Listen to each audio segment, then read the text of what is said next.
सत श्री अकाल। मैं हाँ सुरिंदर सिंह ते तुसीं वेख रहे हो नज़रिया बियॉन्ड द वे। जी हाँ, अज नज़र रहेगी नवीं वपारिक नीति ते, क्योंकि इन्वेस्ट पंजाब होने जा रहा है। उस तो पहला अज पंजाब दे मुख मंत्री नवीं वपारिक नीति ते उन्होंने मोहर लाई है।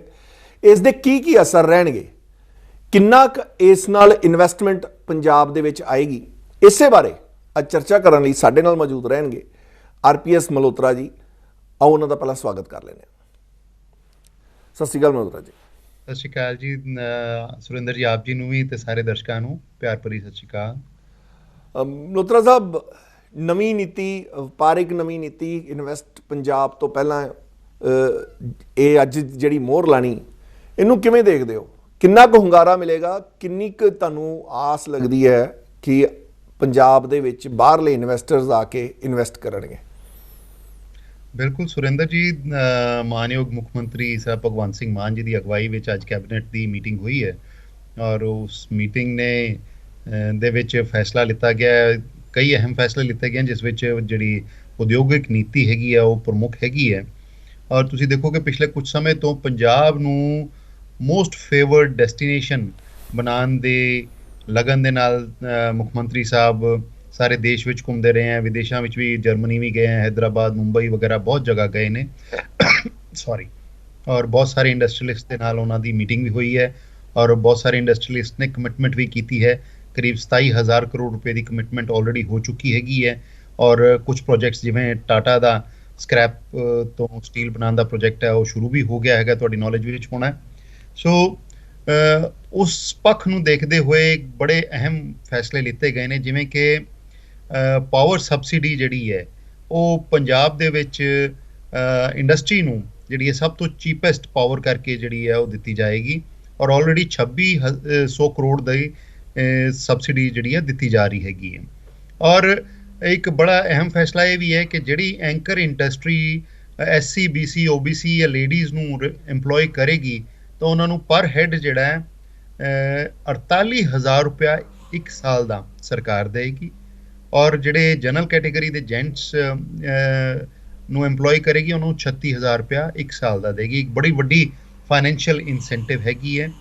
और 15 इंडस्ट्रीयल पार्क और 20 रूरल क्लस्टर्स जिहड़े हैं वो इस्टैबलिश किए जाएंगे और 25 करोड़ तक की जिहड़ी इंडस्ट्री हैगी है उस दे लई डिस्ट्रिक्ट लैवल ते ही टाइम बाउंड तरीके दे नाल जिहड़े हैं अप्रूवल दे दिते जाएंगे। कोई चंडीगढ़ वगैरह उन्होंने जाने की लोड़ नहीं पएगी।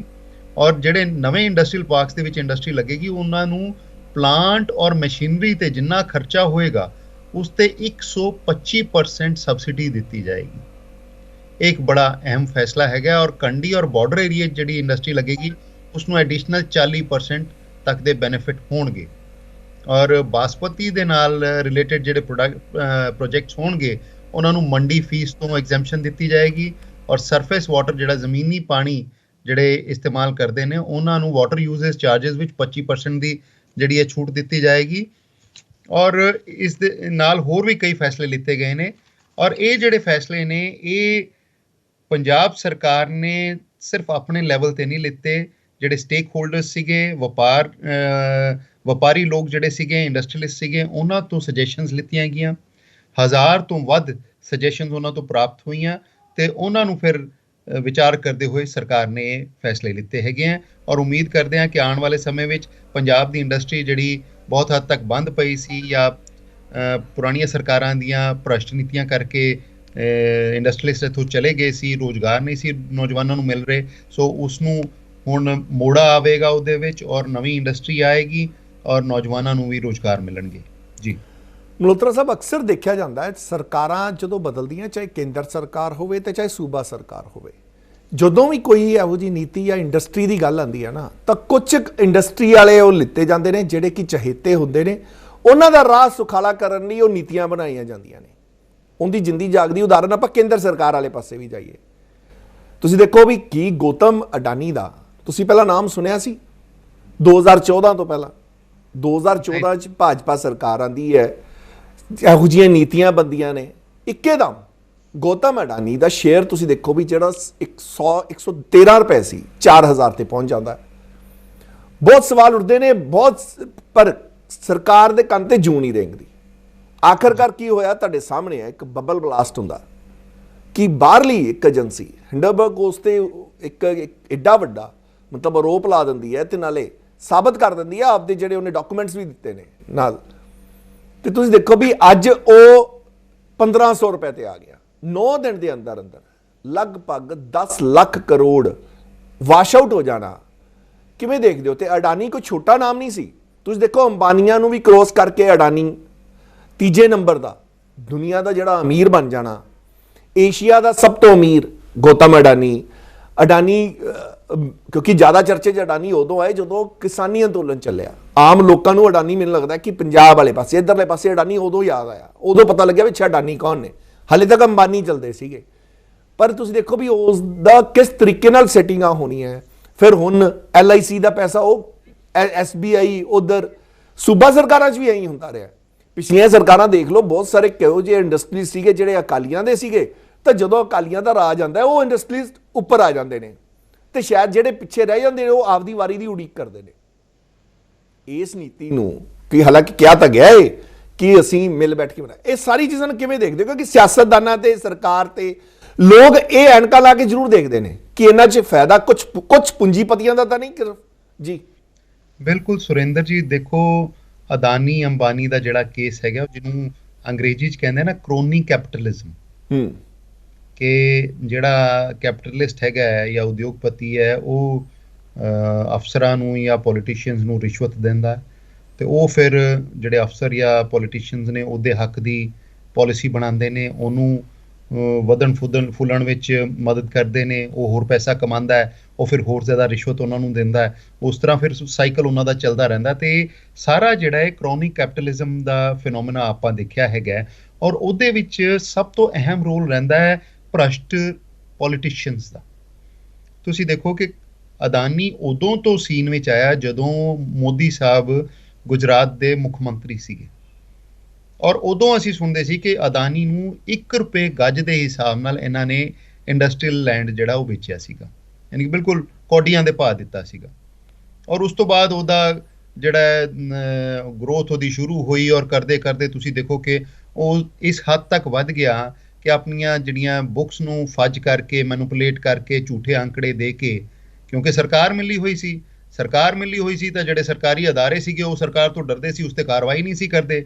ਨਾ RBI ਨੇ ਕਦੀ ਕੁਝ ਕੀਤਾ, ਨਾ SEBI ਨੇ ਕੁਝ ਕੀਤਾ, ਨਾ SBI ਨੇ ਕੋਈ ਉਸਦੇ ਸਾਰ ਲਿੱਤੀ। ਸੋ ਸਰਕਾਰ ਨੇ ਮਿਲ ਕੇ ਜਿਹੜਾ ਹੈ ਉਹਨੂੰ ਮਦਦ ਕੀਤੀ ਕਿ ਉਹ ਦੇਸ਼ ਨੂੰ ਇਸ ਤਰੀਕੇ ਨਾਲ ਮੂਰਖ ਬਣਾਏ, ਲੁੱਟੇ। ਔਰ ਜਦੋਂ ਉਹਦਾ ਦਾਇਰਾ ਅੰਤਰਰਾਸ਼ਟਰੀ ਪੱਧਰ ਤੇ ਪਹੁੰਚ ਗਿਆ, ਜਦੋਂ ਦੁਨੀਆ ਦਾ ਤੀਜੇ ਨੰਬਰ ਦਾ ਸਭ ਤੋਂ ਧਨਾਢ ਵਿਅਕਤੀ ਬਣ ਗਿਆ ਔਰ ਅੰਤਰਰਾਸ਼ਟਰੀ ਲੈਵਲ ਤੇ ਉਹ ਆਪਣਾ ਪਸਾਰਾ ਕਰਨ ਲੱਗਿਆ, ਤਾਂ ਉਹ ਅੰਤਰਰਾਸ਼ਟਰੀ ਭਾਈਚਾਰੇ ਦੀ ਨਜ਼ਰ ਵਿੱਚ ਆਇਆ ਔਰ ਉਹਨਾਂ ਨੇ ਸਾਰਾ ਉਹਦਾ ਸਟੱਡੀ ਕੀਤਾ ਔਰ ਉਹਨਾਂ ਨੇ ਕਿਹਾ ਵੀ ਇਹ ਤਾਂ ਚੋਰ ਹੈਗਾ। ਯਾਨੀ ਕਿ ਤੁਸੀਂ ਦੇਸ਼ ਦੇ ਲੋਕਾਂ ਨੂੰ ਡਰਾ ਸਕਦੇ ਹੋ, ਦੇਸ਼ ਦੀਆਂ ਏਜੰਸੀਆਂ ਨੂੰ ਡਰਾ ਸਕਦੇ ਹੋ, ਦਬਾ ਸਕਦੇ ਹੋ, ਬਾਹਰਲਿਆਂ ਨੂੰ ਤਾਂ ਨਹੀਂ ਨਾ ਦਬਾ ਸਕਦੇ ਤੁਸੀਂ। ਇਹ ਜਦੋਂ ਬਾਹਰਲਿਆਂ ਦੀ ਨਜ਼ਰ 'ਚ ਗਿਆ ਤਾਂ ਉਹਨਾਂ ਨੇ ਕਿਹਾ ਵੀ ਇਹ ਤਾਂ ਚੋਰ ਹੈ। ਔਰ ਉਸ ਦਾ ਨਤੀਜਾ ਹੈਗਾ ਕਿ ਅੱਜ ਇਹ ਸਾਰਾ ਹਫ਼ਤੇ ਦੇ ਅੰਦਰ ਤੁਸੀਂ ਦੇਖੋ ਕਿ 10 ਲੱਖ ਕਰੋੜ ਰੁਪਇਆ ਉੱਡ ਗਿਆ। ਸੋ ਇਹ ਬੇਸਿਕਲੀ ਸਰਕਾਰ ਜਾਂ ਸਰਕਾਰ ਦੇ ਜਿਹੜੇ ਨੁਮਾਇੰਦੇ ਨੇ, ਲੀਡਰਸ ਨੇ, ਉਹ ਬੇਈਮਾਨ ਹੋਣ ਦੇ ਕਾਰਨ ਇਹਨਾਂ ਚੀਜ਼ਾਂ ਨੂੰ ਜਿਹੜੀ ਹੈ ਉਹ ਵਧਾਵਾ ਮਿਲਦਾ ਹੈਗਾ, ਇਹ ਵੱਧਦੀਆਂ ਫੁੱਲਦੀਆਂ ਨੇ। ਪਰ ਮੈਂ ਆਪ ਜੀ ਨੂੰ ਵਿਸ਼ਵਾਸ ਦਿਲਾਨਾ ਹੈ ਕਿ ਆਮ ਆਦਮੀ ਪਾਰਟੀ ਕੱਟੜ ਇਮਾਨਦਾਰ ਪਾਰਟੀ ਹੈ। ਉਹਦਾ ਸਭ ਤੋਂ ਵੱਡਾ ਉਦਾਹਰਨ ਇਹ ਹੈ ਕਿ ਸਾਡਾ ਨੈਸ਼ਨਲ ਕਨਵੀਨਰ ਜਿਹੜਾ ਹੈ ਉਹ ਮੋਦੀ ਸਾਹਿਬ ਦੇ ਨੱਕ ਦੇ ਥੱਲੇ ਬੈਠਾ ਹੈ। 1 ਰੁਪਏ ਦਾ ਵੀ ਉਸ ਤੇ ਇਲਜ਼ਾਮ ਸਾਬਿਤ ਨਹੀਂ ਕਰ ਸਕੇ, ਹਾਲਾਂਕਿ ਉਹਦੇ ਘਰ ਤੇ ਉਸਦੇ ਦਫ਼ਤਰ ਤੇ ਕਿੰਨੀਆਂ ਇਹਨਾਂ ਨੇ ਰੇਡਾਂ ਕਰਾ ਲਈਆਂ ਔਰ ਉਹਦੇ ਨਾਲ ਦੇ ਜਿਹੜੇ ਲੋਕ ਹੈਗੇ ਆ ਉਹਨਾਂ ਤੇ ਵੀ ਕਿੰਨਾ ਕੁਝ ਕਰਾ ਲਿਆ। ਸੋ ਸਾਡੀ ਸਰਕਾਰ, ਸਾਡੀ ਪਾਰਟੀ ਜਿਹੜੀ ਹੈ ਇਮਾਨਦਾਰ ਪਾਰਟੀ ਹੈਗੀ ਹੈ ਔਰ ਅਸੀਂ ਦੇਸ਼ ਦੇ ਨਾਲ, ਦੇਸ਼ ਦੇ ਲੋਕਾਂ ਦੇ ਨਾਲ ਬਿਲਕੁਲ ਵੀ ਧੋਖਾ ਨਹੀਂ ਕਰਾਂਗੇ।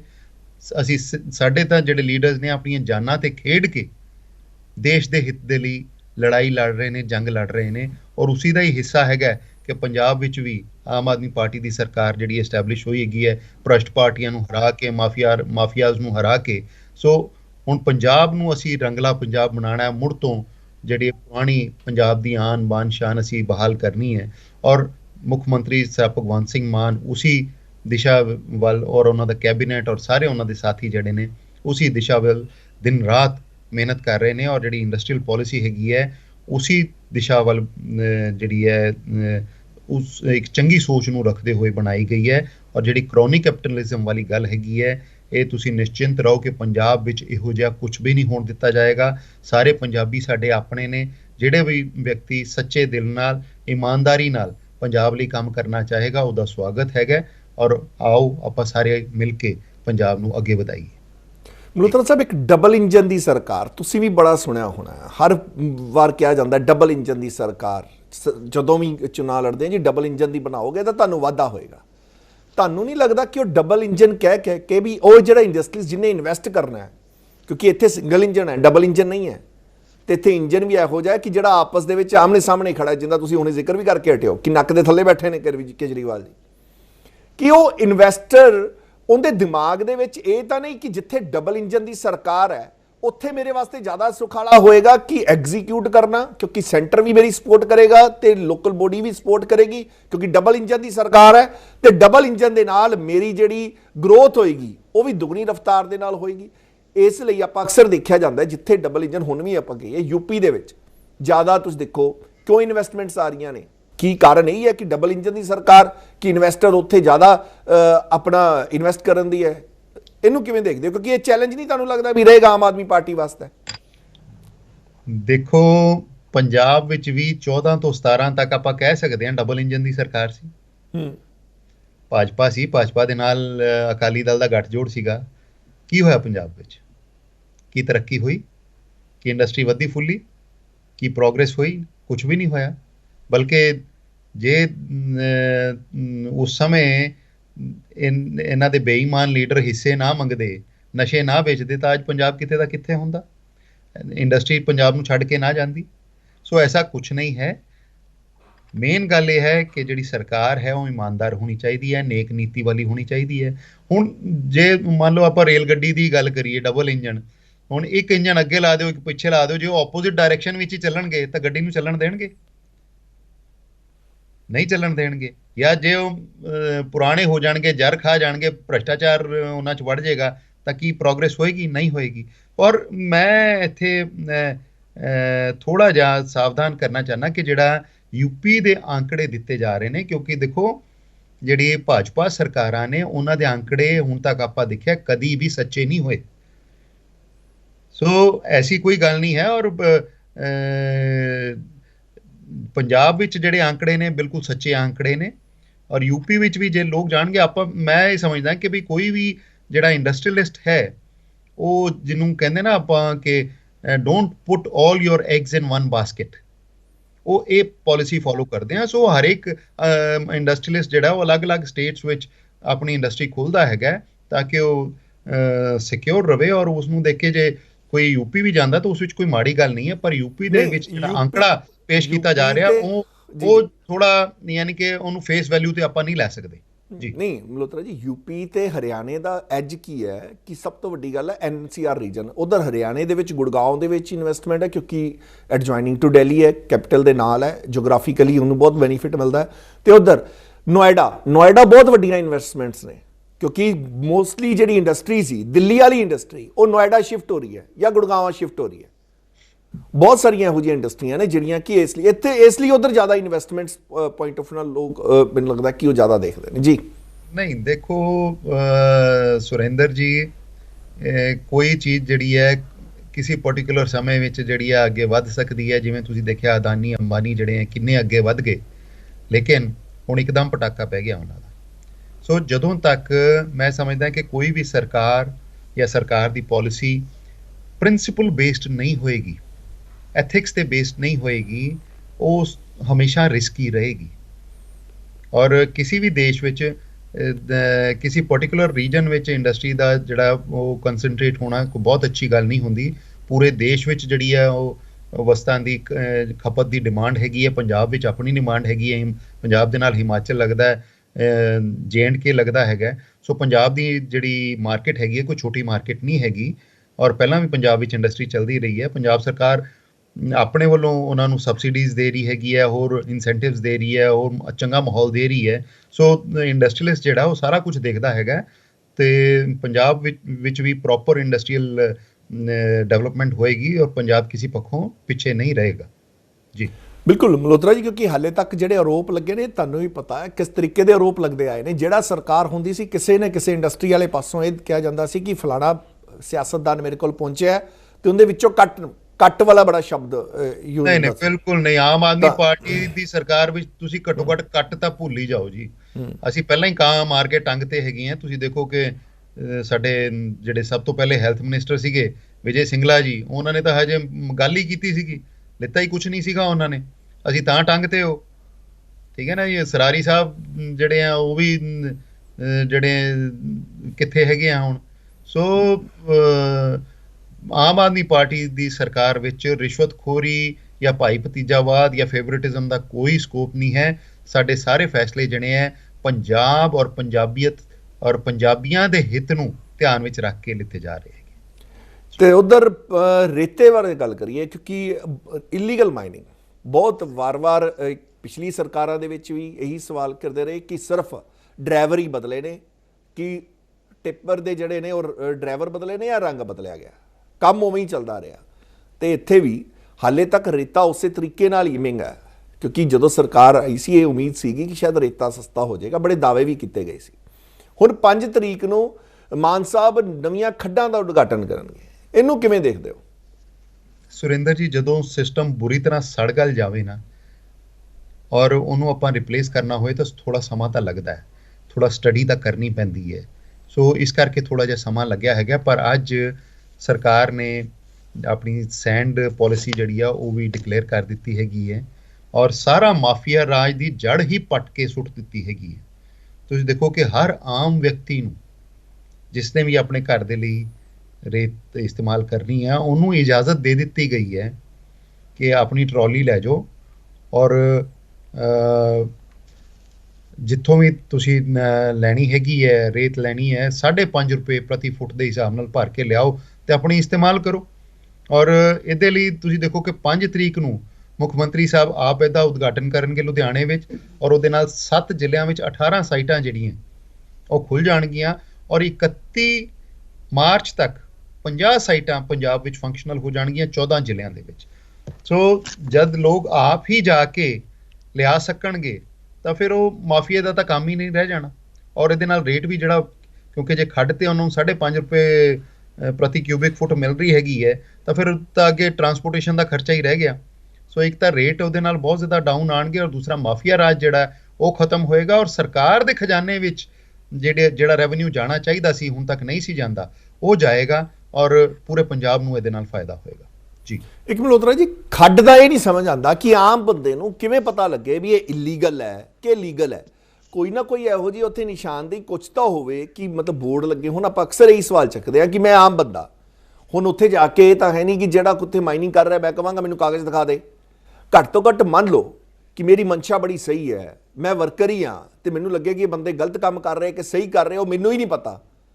ਇਹੋ ਜਿਹੇ ਤੁਹਾਨੂੰ ਨਹੀਂ ਲੱਗਦਾ ਕਿ ਹਰੇਕ ਖੱਡਾਂ ਤੇ ਕੋਈ ਨਿਸ਼ਾਨਦੇਹੀ ਇਸ ਤਰੀਕੇ ਨਾਲ ਹੋਣੀ ਚਾਹੀਦੀ ਹੈ ਜਿਸ ਤੇ, ਜਿਵੇਂ ਆਪਾਂ ਟੋਲ ਤੇ ਵੀ ਦੇਖਦੇ ਹਾਂ, ਜਿਵੇਂ ਮਾਨ ਸਾਹਿਬ ਨੇ ਕਿਹਾ ਵੀ ਉੱਥੇ ਲਿਖੋ ਕਿਹੜੀ ਤਰੀਕ ਤੱਕ ਟੋਲ ਚੱਲਣਾ ਹੈ। ਬਹੁਤ ਵਧੀਆ ਉਪਰਾਲਾ। ਘੱਟ ਤੋਂ ਘੱਟ ਆਮ ਬੰਦੇ ਨੂੰ ਪਤਾ ਤਾਂ ਲੱਗੇ ਵੀ ਆਪ ਐਕਸਟੈਂਡ ਕਰਾਈ ਬੈਠੇ ਨੇ, ਕਿਉਂ ਦੁਬਾਰਾ ਇਹ ਸਭ ਚੀਜ਼ਾਂ ਕੀਤੀਆਂ।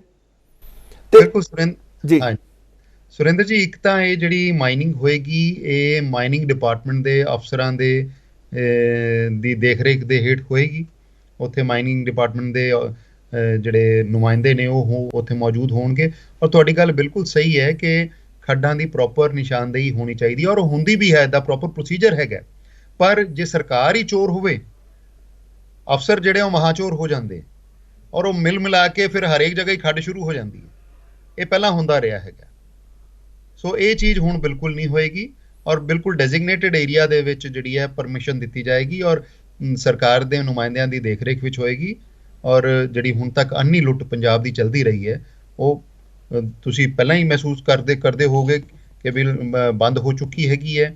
ਜੇ 100 ਥਾਂ ਤੇ ਇਲੀਗਲ ਮਾਈਨਿੰਗ ਹੁੰਦੀ ਸੀ ਤਾਂ ਹੁਣ ਸਿਰਫ 1 ਜਾਂ 2 ਥਾਂ ਤੇ ਹੁੰਦੀ ਹੋਣੀ ਹੈ, ਉਹ ਵੀ ਚੋਰੀ ਛਿਪੇ ਹੁੰਦੀ ਹੈ ਤੇ ਉਸ ਤੇ ਵੀ ਨਕੇਲ ਕੱਸੀ ਜਾਏਗੀ ਔਰ ਪੰਜਾਬ ਦੇ ਜਿਹੜੇ ਸਰੋਤ ਲੁੱਟੇ ਜਾ ਰਹੇ ਸੀ ਉਹਨਾਂ ਤੇ ਉਸ ਤੇ ਪੂਰੀ ਪਾਬੰਦੀ ਲੱਗੇਗੀ ਜੀ। ਇੱਕ ਜਾਂਦੇ ਜਾਂਦੇ ਪ੍ਰਨੀਤ ਕੌਰ ਬਾਰੇ ਜ਼ਰੂਰ ਜ਼ਿਕਰ ਕਰਨਾ ਚਾਹਾਂਗੇ ਕਿ ਹੁਣੇ ਖਬਰ ਵੀ ਇਹ ਆਈ ਹੈ ਕਿ ਕਾਂਗਰਸ ਨੇ ਲੋਕ ਸਭਾ ਸਾਂਸਦ ਪਟਿਆਲੇ ਤੋਂ ਪ੍ਰਨੀਤ ਕੌਰ ਨੂੰ ਬਾਹਰ ਦਾ ਰਸਤਾ ਦਿਖਾ ਦਿੱਤਾ ਹੈ ਕਿ ਆਖਰਕਾਰ ਮਤਲਬ ਦੇਖਿਆ ਜਾਵੇ ਤਾਂ ਕਾਗਜ਼ਾਂ 'ਚ ਅੱਜ ਬਾਹਰ ਕੱਢਿਆ। ਵੈਸੇ ਤਾਂ ਜੋ ਵੀ ਉਹਨਾਂ ਦੀ ਪਿਛਲੀ ਦੇਰ ਦੀਆਂ ਗਤੀਵਿਧੀਆਂ ਰਹੀਆਂ ਉਹ ਪਾਰਟੀ ਵਿਰੋਧੀ ਰਹੀਆਂ। ਇਹਨੂੰ ਕਿਵੇਂ ਦੇਖਦੇ ਹੋ? ਤੁਹਾਨੂੰ ਲੱਗਦਾ ਕਿ ਕਾਂਗਰਸ ਨੇ ਬਹੁਤ ਦੇਰੀ ਕਰ ਦਿੱਤੀ ਉਹਨਾਂ ਨੂੰ ਬਾਹਰ ਦਾ ਰਸਤਾ ਦਿਖਾਉਣ 'ਚ? ਦੇਖੋ, ਮੈਂ ਇਹ ਸਮਝਦਾ ਕਿ ਜਦੋਂ ਉਹਨਾਂ ਦੇ ਪਤੀ ਦੇਵ ਕਾਂਗਰਸ ਛੱਡ ਕੇ ਗਏ ਸੀ ਤਾਂ ਪ੍ਰਨੀਤ ਕੌਰ ਨੂੰ ਕੋਈ ਮੋਰਲ ਰਾਈਟ ਨਹੀਂ ਸੀ ਰਹਿ ਜਾਂਦਾ ਕਿ ਉਹ ਕਾਂਗਰਸ ਐਮਪੀ ਦੇ ਤੌਰ ਤੇ ਕੰਟੀਨਿਊ ਕਰਦੇ। ਪਰ ਫਿਰ ਉਹਨਾਂ ਨੇ ਮੋਰਲ ਰਾਈਟ ਤਾਂ ਦੇਖੋ ਸਿਆਸਤਦਾਨਾਂ ਦਾ ਤੁਹਾਨੂੰ ਪਤਾ ਹੀ ਹੈ ਉਹ ਮੈਨੂੰ ਲੱਗਦਾ ਕਿ ਸ਼ਾਇਦ ਉਹ ਮੋਰਲ ਰਾਈਟ ਵਾਲੇ ਸਿਆਸਤਦਾਨ ਹੈ ਹੀ ਬਹੁਤ ਘੱਟ ਜੀ। ਬਿਲਕੁਲ ਬਿਲਕੁਲ। ਇੱਕ ਤਾਂ ਮੈਂ ਇਹ ਸੋਚਦਾ ਕਿ ਵੀ ਉਹਨਾਂ ਨੂੰ ਆਪ ਹੀ ਰਿਜ਼ਾਈਨ ਕਰ ਦੇਣਾ ਚਾਹੀਦਾ ਸੀ। ਜੇ ਉਹਨਾਂ ਨੇ ਨਹੀਂ ਕੀਤਾ ਸੀਗਾ ਤਾਂ ਕਾਂਗਰਸ ਨੂੰ ਚਾਹੀਦਾ ਸੀਗਾ ਕਿ ਵੀ ਉਹ ਉਹਨਾਂ ਤੇ ਪਹਿਲਾਂ ਹੀ ਕਾਰਵਾਈ ਕਰ ਦਿੰਦੇ। ਲੇਕਿਨ ਤੁਹਾਡੇ ਸਾਹਮਣੇ ਹੀ ਹੈਗਾ ਕਿ ਵੀ ਕਿੰਨਾ ਸਮਾਂ ਲੰਘ ਗਿਆ ਔਰ ਉਹ ਹੁਣ ਉਹਨਾਂ ਤੇ ਇਲਜ਼ਾਮ ਲਗਾ ਕੇ ਕਿ ਪਾਰਟੀ ਵਿਰੋਧੀ ਐਕਟੀਵਿਟੀਜ਼ ਕਰ ਰਹੇ, ਕਿਉਂਕਿ ਜਦ ਇੱਕ ਘਰ ਵਿੱਚ ਹੀ ਹਸਬੈਂਡ ਜਿਹੜਾ ਉਹ ਮੁੱਖ ਮੰਤਰੀ ਦੀ ਕੁਰਸੀ ਛੱਡ ਕੇ ਦੂਜੀ ਪਾਰਟੀ ਗਿਆ ਹੋਏ ਤੇ ਉਹਦੇ ਕਿਸੇ ਸਟੇਟ ਵਿੱਚ ਗਵਰਨਰ ਲੱਗਣ ਦੇ ਚਰਚੇ ਹੋਣ ਤਾਂ ਮੇਰੇ ਖਿਆਲ ਨਾਲ ਇਹ ਠੀਕ ਨਹੀਂ ਹੈ ਕਿ ਬਈ ਵਾਈਫ ਜਿਹੜੀ ਆ ਦੂਜੀ ਪਾਰਟੀ ਵਿੱਚ ਬਣੀ ਰਵੇ। ਉਹਨਾਂ ਨੂੰ ਪਹਿਲਾਂ ਹੀ ਛੱਡ ਦੇਣਾ ਚਾਹੀਦਾ ਸੀਗਾ। ਚਲੋ, ਕਾਂਗਰਸ ਨੇ ਜੋ ਹੁਣ ਕਾਰਵਾਈ ਕੀਤੀ ਹੈ ਦੇਰ ਆਏ ਦਰੁਸਤ ਆਏ ਤੇ ਵੀ ਵਿਸ਼ them ਗੁੱਡ ਲੱਕ। ਤੁਹਾਨੂੰ ਲੱਗਦਾ ਕਿ ਇਹਦੇ 'ਚ ਕਾਂਗਰਸ ਨੂੰ ਕੁਝ ਫਾਇਦਾ ਹੋ ਜਾਏਗਾ ਕਿ ਘੱਟ ਤੋਂ ਘੱਟ ਪਟਿਆਲਾ ਦੇ ਵਿੱਚ ਉਹ ਇਸ ਤਰੀਕੇ ਨਾਲ ਕੰਪੇਨਿੰਗ ਤਾਂ ਕਰ ਸਕਣਗੇ ਕਿ ਦੇਖੋ ਜੀ ਹੁਣ ਪ੍ਰਨੀਤ ਕੌਰ ਤੇ ਇੱਕ ਮਤਲਬ ਕੈਪਟਨ ਦਾ ਪੂਰਾ ਪਰਿਵਾਰ ਕਾਂਗਰਸ ਨਾਲ ਸੰਬੰਧਿਤ ਨਹੀਂ ਜੀ? ਨਹੀਂ, ਦੇਖੋ ਜਿਹੜੇ ਉਹਨਾਂ ਦੇ ਮੁੱਖ ਲੀਡਰ ਸੀਗੇ ਉਹ ਉਹਨਾਂ ਨਾਲ ਚਲੇ ਗਏ ਹੈਗੇ, ਬਲਕਿ ਮੈਂ ਇਹ ਸੋਚਦਾ ਕਿ ਪਟਿਆਲੇ ਦੇ ਵਿੱਚ ਕਾਂਗਰਸ ਦਾ ਕੋਈ ਫੇਸ ਹੀ ਨਹੀਂ ਰਿਹਾ, ਨਾ ਕਾਂਗਰਸ ਦਾ ਰਿਹਾ ਨਾ ਭਾਜਪਾ ਦਾ ਰਿਹਾ।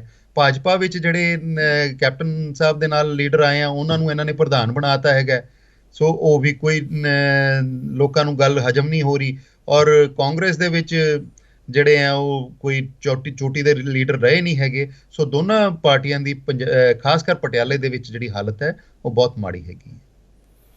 ਤੇ ਜਾਂਦੇ ਜਾਂਦੇ ਬਜਟ ਬਾਰੇ ਜ਼ਰੂਰ ਦੱਸੋ, ਤੁਹਾਨੂੰ ਕਿਵੇਂ ਲੱਗਿਆ ਕਿ ਕੱਲ ਜਿਹੜਾ ਬਜਟ ਪੇਸ਼ ਹੋਇਆ ਉਸ ਨੂੰ ਕਿਸ ਤਰੀਕੇ ਨਾਲ ਦੇਖਦੇ ਹੋ? ਦੇਖੋ ਜੀ, ਬਜਟ ਬਾਰੇ ਤਾਂ ਮੈਂ ਸਿਰਫ ਇੰਨਾ ਕੁ ਕਹਾਂਗਾ ਕਿ ਇਹ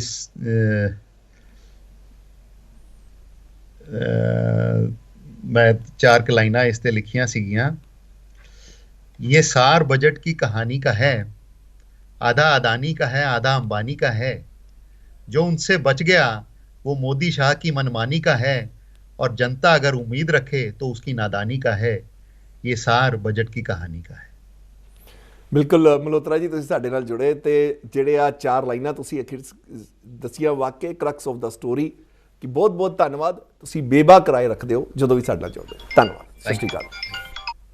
ते इह सी आम आदमी पार्टी दे बुलारे RPS मल्होत्रा जी ते अपने अंदाज दे विच किस तरीके नाल तुसीं देखिया कि जिहड़ा बजट है उसनूं अंबानी ते अडानी नाल जोड़ के उन्होंने किस तरीके नाल बयान किया। ते खैर ਵਪਾਰਿਕ ਨੀਤੀ ਨੂੰ ਲੈ ਕੇ ਉਹਨਾਂ ਨੇ ਕਿਹਾ ਕਿ ਆਉਣ ਵਾਲੇ ਸਮੇਂ ਦੇ ਵਿੱਚ ਇਹ ਜਿਹੜੀ ਨਵੀਂ ਵਪਾਰਿਕ ਨੀਤੀ ਅੱਜ ਮਾਨ ਸਾਹਿਬ ਨੇ ਜਿਸ ਨੂੰ ਹਰੀ ਝੰਡੀ ਦਿੱਤੀ ਹੈ, ਇਹ ਇਨਵੈਸਟ ਪੰਜਾਬ ਜਿਹੜਾ ਸੰਮੇਲਨ ਹੋਣ ਜਾ ਰਿਹਾ ਹੈ ਉਸ ਦੇ ਵਿੱਚ ਵਾਕਈ ਇਨਵੈਸਟਰਸ ਨੂੰ ਹੋਰ ਜ਼ਿਆਦਾ ਆਕਰਸ਼ਕ ਕਰੇਗੀ। ਕਿੰਨਾ ਕਰੇਗੀ ਇਹ ਆਉਣ ਵਾਲਾ ਸਮਾਂ ਦੱਸੇਗਾ। ਤੇ ਇਹ ਸੀ ਅੱਜ ਦਾ ਨਜ਼ਰੀਆ। ਕੱਲ ਫਿਰ ਮਿਲਾਂਗੇ ਕਿਸੇ ਹੋਰ ਖਬਰ ਤੇ ਨਜ਼ਰ ਲੈ ਕੇ ਨਜ਼ਰੀਆ ਬਿਉਂਡ ਦਾ ਵਿੱਚ। ਤਦ ਤੱਕ ਦਿਓ ਮੈਨੂੰ ਇਜਾਜ਼ਤ। ਸਤਿ ਸ਼੍ਰੀ ਅਕਾਲ।